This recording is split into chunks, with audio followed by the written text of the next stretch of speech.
The 2022 Washington Commanders schedule prediction.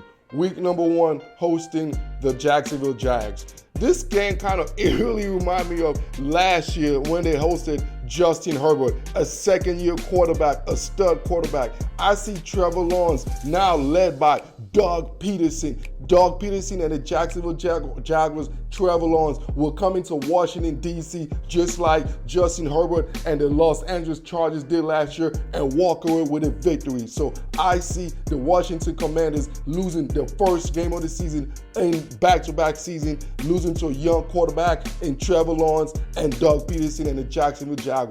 L, week 1 for the Washington Commanders. Week 2, they travel to Detroit Lions to play the feisty Dan Campbell and the Detroit Lions. One thing y'all don't know about the Detroit Lions, they got a very, very good offensive line unit. They got a very, very aggressive defensive line unit. And I think those combinations right there and just key plays, key third down conversion by Jared Goff will give the Detroit Lions a victory. So watch out for the Washington Commanders to go to Detroit and take a L to start out the season 0-2. Week number 3, they host the Philadelphia Eagles, the class of the NFC East, man. So I don't really like this matchup for the Washington Commanders. I think the Eagles are too physical as far as on the front and the offensive side and the defensive side for the Washington Commanders. And I anticipate Carson Wentz going against the Eagles to throw some picks to Darius Slay, you know what I'm saying? So I anticipate Carson Wentz being Carson Wentz against his former team. And I see the Washington Commanders losing against the Philadelphia Eagles. Week number 4, the Commanders travel to Dallas to go play Dak Prescott and the Dallas Cowboys. Honestly, I feel like since Dak has been in the quarterback for the Dallas Cowboys, they always beat the Washington Commanders. You know, he used to beat them under the Washington Redskins. He used to beat them under the Washington football team. And now I think he's still going to beat them when they're the Washington Commanders. So when the Washington travel to play Dak Prescott and the Dallas Cowboys, there will be the same result. It will be an L for the Washington Commanders. So I see the Commanders starting the season 0-4.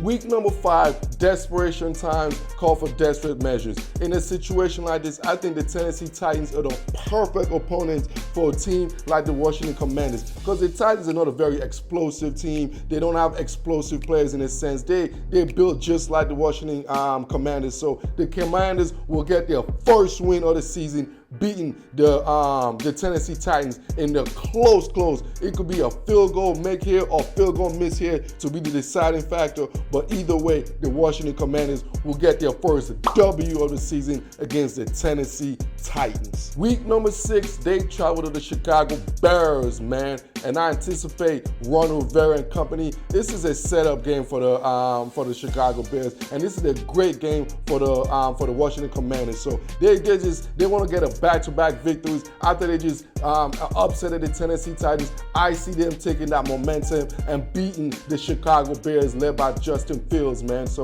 the Washington Commanders will have a back-to-back winning weeks as far as taking a W against the Chicago Bears. Week number 7 at home, man. See, I think the Commanders, as far as Ron Rivera, they're going to play the NFC North well. So the Green Bay Packers and Aaron Rodgers come to town. And at this time, I think Chase Young should be back in the lineup. I think the defensive line should be definitely humming right now at this time. So I think the Washington defense is going to be all over Aaron Rodgers. Look for my man, Jamin Davis, our linebacker, to have a big day. And the Commanders to have 3 straight wins as far in a row as far as getting the W against the Green Bay Packers and Aaron Rodgers. Week number 8, they travel to nap time, man. I don't like this. I don't like Carson Wentz going against his former team, man. It's like, you know, Carson Wentz got that mental situation. You know, he's going through mental situation. I don't think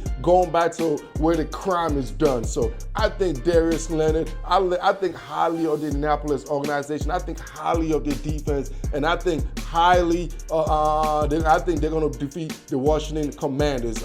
Really, I don't think this is going to be one of the Carson Wentz worst game, I think, in my opinion, this week, because it's going to be loud. The crowd is going to be crazy. And we know what Carson Wentz does. So this is what I call the Carson Wentz going to be Carson Wentz game right here. And the Washington Commanders are going to take an L to end their winning streak on the road against the Indianapolis Colts. Week number 9, they come home to play the Minnesota Vikings, and led by Kirk Cousins, another former quarterback. You like that? Yeah, I like that, Kirk Cousins, man. See, this is another good matchup once again, man. The Vikings got a hell of an offensive trios. I mean, this offense is going to be lethal, and I don't think the Washington Commanders have enough as far as offensive skill player set to keep up with this team. So I see the Washington Commanders taking an L against the Minnesota Vikings. Week number 10, they travel to Philadelphia. I think this is going to be a clean sweep, man. I think bring the broom out. I believe the Eagles are head and shoulders above the Washington Commanders as far as roster build, as far as everything. I think from the skill players, from special team to offensive line to defensive line to linebacker, the whole shebang. And that's why the Washington Commanders are going to take an L against the Philadelphia Eagles. Week number 11, taking on the Houston Texans. So the Washington Commanders should win this game. The Texans are going through a lot as far as their roster, as far as it's even Lovie Smith, their guy. So they have a lot going on as far as that goes. So I believe the Washington Commanders defense should be able to step up and lead them to a victory against the Texans in this game.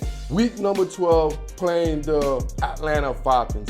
To be honest with you all, I really don't think much about the Falcons. I don't know. I don't like their front office. I don't like Terry Fontenot, what he's doing as far as a personnel, as far as a roster going on over there. But I do like Smith. I do like Fred Smith's son. You know what I'm saying? At the end of the day, I think the Washington Commanders got a little bit more going on collectively than the Atlanta Falcons right now. So I see a W, a victory against the Atlanta Falcons for the Washington Commanders.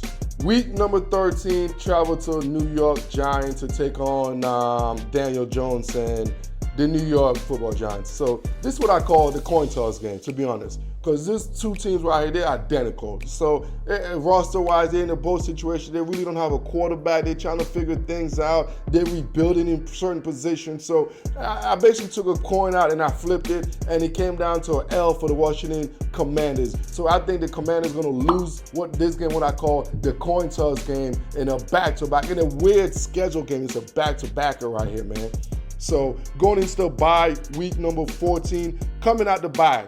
Week number 15. Like I said, it was a weird schedule. They're playing the New York Giants once again. So once again, I call this the coin flip game. You flip a coin to see who's going to win this game, and I flip the coin, and coincidentally, we all know when you flip a coin, it's 50-50, and guess what happens? And this time, the Commanders got a W. So there is no analytical thing about this. This is going to be a close game. Both games when those two teams play, because like I said, those two teams are both in the same place racing right now as far as roster, as far as team building side. So with that said, in the coin flip game, the Washington Commanders coming out with a W. Week number 16 at the 49ers. This is not good. This is bad. Every time we play in the Shanahan, we know how the whole situation, how Kyle and his father feel about the Washington organization. So every time they see Washington, it's time for they think red and blood. So this is an ambush. I think Trent Williams is gonna pancake the whole damn defensive line.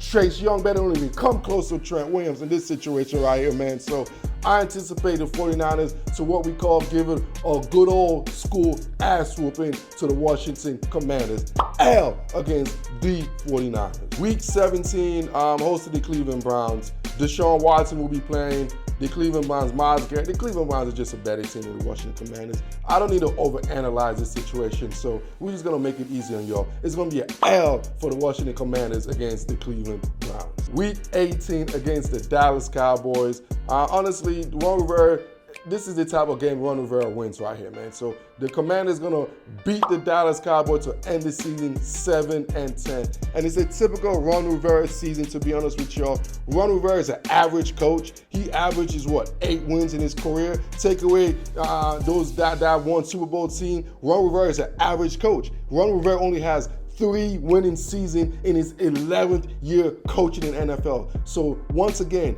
Ron Rivera is not going to have a winning season because he's an average coach. He's one of the most average coaches in the league, and that's why the Washington Commanders is going to be an average team once again, because they got an average owner, they got an average coach, they got everything average, and that's why they're an average organization. And I'm just pissed off because that's my childhood team, and it hurts me to predict them to go 7-10, but unfortunately, logically, they are a 7-10 team. This is the G to the U to the R to the U. Y'all know this.